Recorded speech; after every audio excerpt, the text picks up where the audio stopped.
There's a lot of strange voting blocks out there, but I think I've identified one that on its face seems the hardest to understand, although there is an explanation and perhaps something to be learned from understanding it.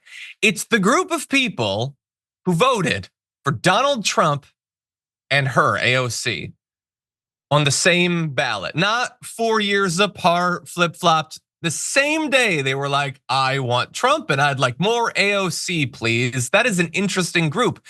And so she was trying to understand on her Instagram what it is that would lead a person to support both of those candidates. And so she had people send in. So this is directly from them.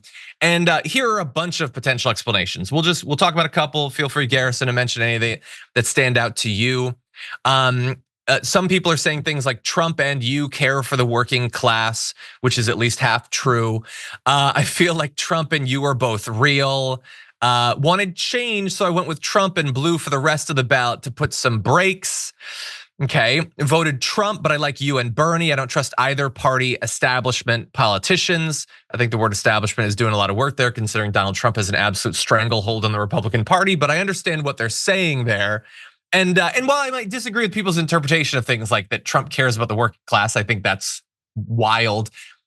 That's what they think, and it's important that we get what they think. And we've got more that we can put up. There are some issues that people mentioned, things like, I know people that did this and it was because of Gaza, voted for Trump and you, not genocide Harris, Dems need Bernie. Again, obviously the Palestinian people will flourish under Donald Trump's tenure as president.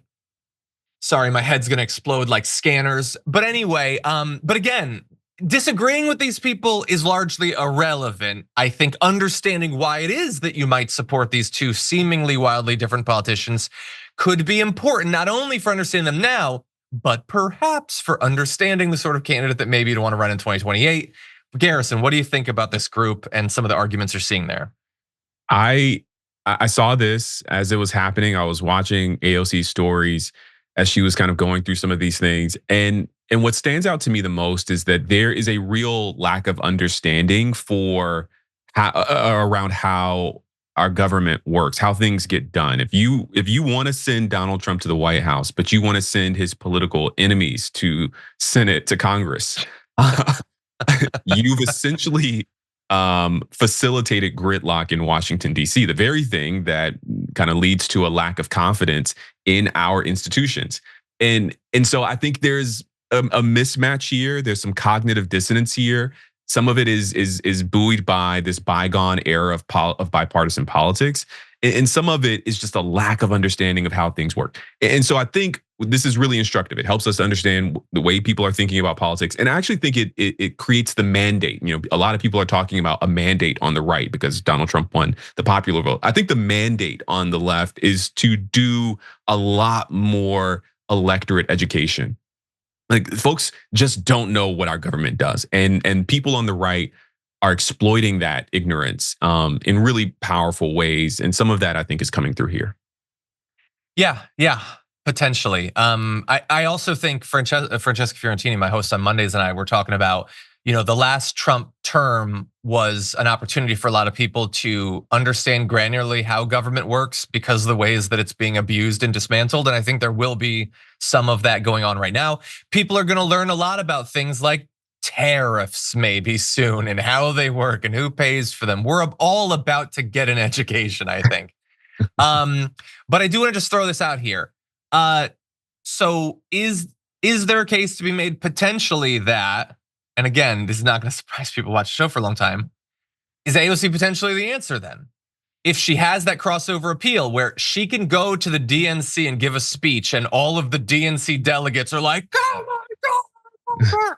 But there's also that group of working class people who rightly or wrongly sometimes vote for Trump and like Bernie, but it's not gonna be Bernie, obviously in 4 years, it sucks. I'm never gonna stop being bothered by it, but it's not gonna be Bernie. And so it's not Bernie, and we're gonna have a real primary, everyone, buckle up. There's gonna be 20 Democrats running in this primary, 6 of them progressives or whatever. Is it her? I don't know, what do you think? I think it could be her. I really am appreciative of what AOC is doing in American politics. I think she's pushing the country forward in some really powerful and pragmatic ways. And so we'll see, John. I don't know if Democrats have the constitution to put another woman forward. And I'm just saying the quiet part out loud. It's not that I agree with that. I just think that that is going to be a serious hesitation and consideration for not just the party itself, but for the electorate. I'm hearing from people on the ground every day that, like, you know what? We made a mistake by advancing a woman. And I, again, I don't have to agree, but I do think it's something that folks are thinking about. And that's something that AOC specifically will be up against in 2028, 2032, but maybe not in 2036. Oh, why'd you have to say a number that far in the future? I don't even plan to be here in 2036. I want to see this happen. You're on Mars with Elon Musk in 2036. I get it.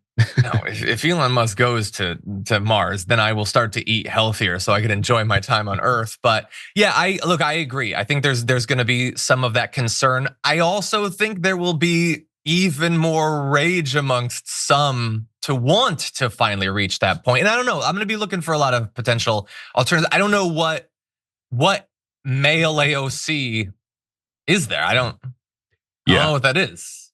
I know we're moving on, but I'll say that Walls? I don't think that there is one. I know that Pete Buttigieg has also been kind of making his case, I think, doing a little bit of a media tour. I would cynically say that maybe AOC is doing the same here.